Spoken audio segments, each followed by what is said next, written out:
मेरठ नगर निगम चुनाव जीतने को आम आदमी पार्टी ने हाउस टैक्स हाफ और पानी का बिल माफ का नारा और मेरठ महापौर सीट पर जाट कार्ड खेलकर जो दाव चला है वो जनता के दिल में कितनी जगह बना पाएगा ये तो आने वाला वक्त तय करेगा। लेकिन इतना ज़रूर है कि आम आदमी पार्टी जिस मजबूती से मेरठ में नगर निकाय चुनाव लड़ने जा रही है उसने कहीं ना कहीं मेरठ की सियासी जंग को और ज़्यादा दिलचस्प बना दिया है।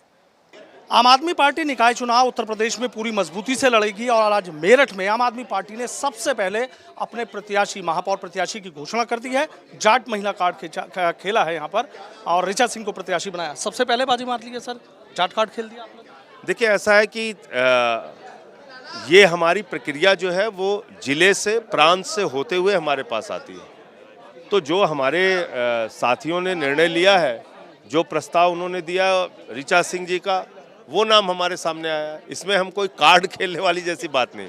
हमने एक योग्य प्रत्याशी का नाम सामने आया है, उसका प्रस्ताव सामने आया है, इसलिए हमने कहा कि हम अच्छे उम्मीदवार मैदान में उतारेंगे और उसके आधार पर चुनाव जीतेंगे। 90 वार्डों में चुनाव लड़ेंगे। 90 वार्डों में चुनाव लड़ेंगे, सारे वार्डों में लड़ेंगे। House tax half, water tax माफ का हमारा नारा है और इस नारे के साथ हम आगे बढ़ेंगे। वार्डों पर हमारी कमेटियां हैं, 763 नगर निकायों में हमारे प्रभारी हैं। पिछले 1 साल से हम लोग तैयारी कर रहे हैं, तो मुझे लगता है इस चुनाव में अच्छे परिणाम आने चाहिए। आपने कहा कि हाउस टैक्स हाफ और वाटर टैक्स माफ, लेकिन नगर निगम की पहले ही हालत ऐसी वो लिख चुके हैं कि भाई उस तरीके से हम और सिर्फ भ्रष्टाचार के कारण है। जितनी आमदनी नगर निगमों की है, अगर उसका सदुपयोग किया जाए तो जनता को house tax half, water tax माफ का सपना सच करके दिखाया जा सकता है। ये हमारा मानना है। राष्ट्रीय पार्टी का दर्जा मिल गया। राष्ट्रीय पार्टी का दर्जा 10 साल के अंदर मिला। इसके लिए अरविंद केजरीवाल जी के कुशल नेतृत्व को हम सब लोग धन्यवाद देते हैं और इस देश के एक एक कार्यकर्ता को जिन्होंने आम आदमी पार्टी के लिए भरसक मेहनत की, प्रयास किया, खून पसीना बहाया, वो करोड़ों लोग जिन्होंने अपना वोट दिया, समर्थन दिया, उन सबको बहुत बहुत आभार।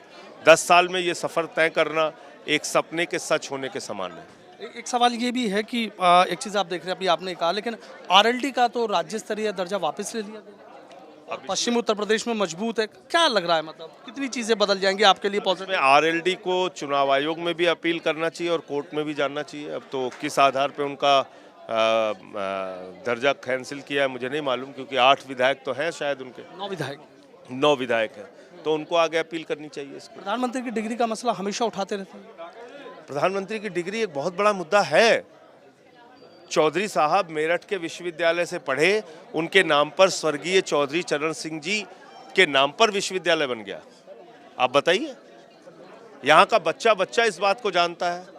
लोग इस बात पे गौरवान्वित हैं कि यहाँ से उन्होंने पढ़ाई की थी। प्रधानमंत्री गुजरात विश्वविद्यालय से पढ़ते हैं और वो डिग्री छिपाने के लिए हाईकोर्ट जा रहा है गुजरात विश्वविद्यालय। शक नहीं होगा लोगों को। 5 ऐसे लोग नहीं मिले जिन्होंने प्रधानमंत्री के साथ परीक्षा दी हो, 5 ऐसे लोग नहीं मिले जिन्होंने प्रधानमंत्री के साथ पढ़ाई की हो, तो क्या इस बात से उनकी डिग्री पर शक नहीं होगा? आखिर चुनाव आयोग को अगर उन्होंने गलत जानकारी दी है तो उनकी तो सदस्यता जा सकती है, इसलिए ये मुद्दा महत्वपूर्ण है। आखिरी सवाल मेरे, किससे मुकाबला आप मान के चलें, क्योंकि मेरठ का मिजाज ऐसा रहा है कि 3 बार यहाँ बसपा जीती है, 2 बार यहाँ पर बीजेपी से, यहाँ पे भारतीय जनता पार्टी जो है वो प्रमुख लड़ाई उन्हीं से होगी और भारतीय जनता पार्टी ही पूरे प्रदेश में शासन सत्ता में भी है, तो वो अपने तंत्र का भी इस्तेमाल करेंगे। बहुत बहुत शुक्रिया। तो देखिए, राज्यसभा सांसद संजय सिंह हैं और सीधा कह रहे हैं कि जो बीजेपी है वो अपने तंत्र का भी इस्तेमाल करेगी, लेकिन उनका सीधा जो मुकाबला है वो भारतीय जनता पार्टी से है। और उनका ये भी सीधा कहना है कि एक नारा दिया है मेरठ में कि हाउस टैक्स हाफ और वाटर टैक्स माफ। ये नारा कितना कारगर साबित होगा ये आने वाला वक्त तय करेगा, लेकिन इतना ज़रूर है कि मेरठ में जो सियासी घमासान है वो बेहद देखने वाला होगा। आम आदमी पार्टी ने मेरठ नगर निगम महापौर सीट पर अपने प्रत्याशी की घोषणा कर दी है और यहाँ जाट कार्ड खेला है। ऋचा सिंह को प्रत्याशी बनाया है। वो यहाँ पर एनजीओ भी चलाती हैं, समाज सेविका भी हैं, उन्हीं से हम बात कर लेते हैं। मैडम, सबसे पहले बाजी मार ली, सबसे पहले आपके नाम की घोषणा हुई है मेरठ में और तमाम पार्टियां तो अभी प्रत्याशी चयन की प्रक्रिया में लगी हैं। जी बिल्कुल, मुझे कहने की ज़रूरत ही नहीं है, आपने ही कह दिया, बाजी मार दी तो मार दी। अब तो कोई इसमें अतिशयोक्ति की बात ही नहीं रही। अच्छा, तो सबसे पहले टिकट कितना जीत की तरफ कदम? 100% सबसे आगे हम। अब तो इतने आगे निकल गए हैं कि पीछे वाले तो दिख ही नहीं रहे हैं, और हम तो इसलिए उनका तो दिखना अभी मुझे लगता नहीं है। वो जब तक अपनी रणनीति बनाएंगे हम बहुत आगे निकल चुके होंगे। मेरठ को कितना करीब से समझती हैं, कितनी परेशानियां, क्या क्या दिक्कतें यहाँ की आप महसूस करती हैं? मेरठ को काफ़ी करीब से समझने का मौका मिला एनजीओ के द्वारा। मैं एक एनजीओ चलाती हूँ, लगभग 10 साल हो गए हैं सामाजिक कार्य करते हुए। तो जब सुबह पौधे लगाने जाते हैं, और पौधे ना सिर्फ लगाना, उनकी देखरेख करनी, और जब नालों की सफाई के मुद्दे को कहते हुए उन पौधों को नष्ट कर दिया जाता है तो बहुत दुख होता है।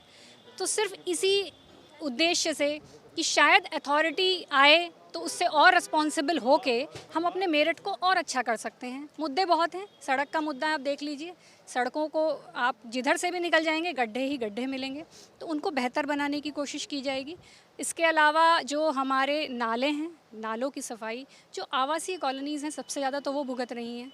तो इसका दर्द तो वही समझ सकती हैं, एक आम आदमी समझ सकता है। तो मैं भी एक आम इंसानों में से आती हूँ, और आम इंसान को खास बनाने के लिए अगर मैं कोई पार्टी देख पा रही हूँ तो वो आम आदमी पार्टी है, जैसा कि मुझे उन्होंने एक खास आदमी बना दिया। खास बनाया। अभी एक चीज़ यहाँ पर संजय सिंह आए थे, यूपी प्रभारी, और उनका ये कहना था कि हाउस टैक्स हाफ और पानी का बिल माफ। आपको लग रहा है कि जनता का ये जो नया नारा आपने यहाँ मेरठ के लिए दिया है कि उसका दिल जीत पाएंगे? बिल्कुल जीत पाएंगे। ये तो एक पीड़ा है यहाँ की जनता की, यहाँ की नहीं सभी की पीड़ा है।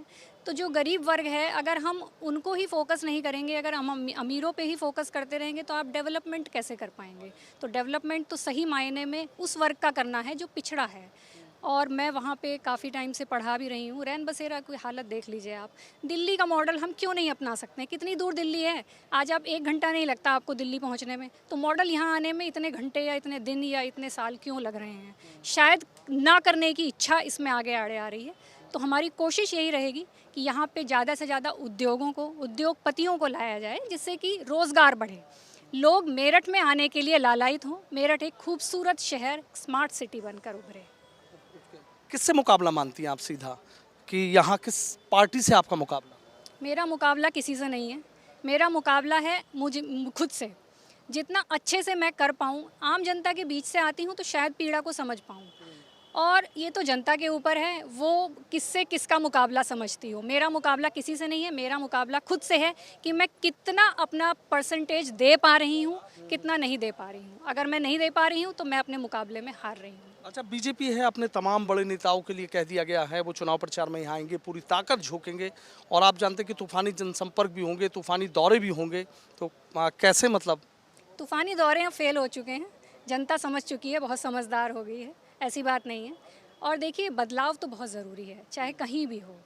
तो बदलाव लाना, अगर आप बदलाव लेकर आते हैं तभी शायद आप कुछ ना कुछ चेंज ला पाएंगे। तो change is very important to develop your city.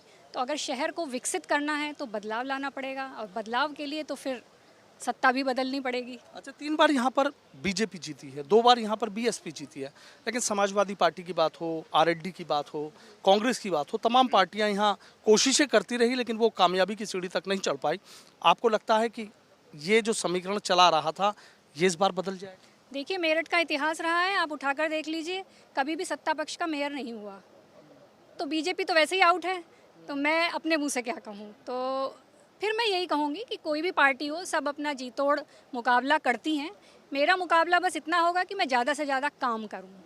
मुझे शोबाजी नहीं करनी, मुझे सिर्फ काम करना है। आम जनता की जो पीड़ाएं हैं उसको समझना है, और कोशिश रहेगी उसको जितना दूर कर सकूं उसको दूर कर सकूं। अच्छा, तमाम पार्टियों में बहुत लंबी फहरिस्त है, तमाम दावेदारों की बहुत लंबी लिस्ट है, लेकिन शुरू से ही आपके नाम की चर्चा चल रही थी कि ऋचा सिंह ही यहाँ से चुनाव लड़ सकती है। इसके पीछे की क्या वजह रही कि भाई आप पर भरोसा जताया है और जिम्मेदारी भी बड़ी मिल गई? जिम्मेदारी बहुत बड़ी है। मैंने कभी नहीं सोचा था, राजनीति से मेरा दूर दूर तक कोई रिश्ता नहीं है, मैं तो सिर्फ सामाजिक कार्य करती आ रही हूँ। तो फिर मुझे यही लगा कि जब आम आदमी पार्टी को मैंने बहुत नज़दीकी से देखा, जब ये मेरे पास प्रस्ताव आया, तो मुझे लगा कि शायद अब राजनीतिक गतिविधियों में मुझे आ जाना चाहिए। फिर प्रश्न उठा कि कौन सा दल, फिर मुझे चुनना है।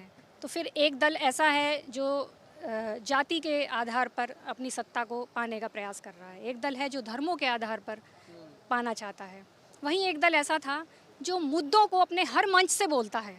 तो फिर मैंने यही सोचा कि जो गरीब वर्ग की शिक्षा के ऊपर काम कर रहा है, महिलाओं की जो टिकट्स हैं, बसों के टिकट हैं, उसमें रियायत दे रहा है, स्वच्छता का ध्यान कर रहा है, जो शिक्षा अमीर के बच्चे तक ही सीमित रह गई थी वो गरीब के बच्चों तक पहुंचा रहा है, तो तो जाति विशेष की बात नहीं करता, धर्म विशेष की बात नहीं करता। वहीं शायद मुझे जाना चाहिए और वहाँ से शायद मैं कुछ बदलाव ला सकूँ। कुछ बदलाव लाऊं। आपने कहा कि सामाजिक कार्यकर्ता है, लेकिन कहते हैं ना कि राजनीति आसान नहीं है, तो एक सामाजिक कार्यकर्ता राजनीति की सीढ़ियाँ चढ़ना बिल्कुल आसान नहीं है, लेकिन जब आम आदमी साथ में जुट जाएगा और एक साथ हो जाएगा और ये मुट्ठी बंद हो जाएगी तो फिर कोई हिला नहीं पाएगा। कोई हिला नहीं पाएगा। बहुत बहुत शुक्रिया। तो देखिए, आम आदमी पार्टी की यहाँ महापौर प्रत्याशी हैं ऋचा सिंह, और सीधा कह रही हैं कि जब आम आदमी जुट जाएगा, मुट्ठी बंद हो जाएंगी, तो बहुत चीज़ें बदल सकती हैं, और उसी बदलाव की उम्मीद को लेकर वो यहाँ चुनाव मैदान में उतरी हैं। अब कितना कामयाब हो पाएंगी ये आने वाला वक्त बताएगा, लेकिन इतना ज़रूर है कि मेरठ की सियासी जंग और ज़्यादा दिलचस्प हो गई है। वीडियो जर्नलिस्ट सत्येंद्र सिंह के साथ सनुज शर्मा, एबीपी गंगा, मेरठ।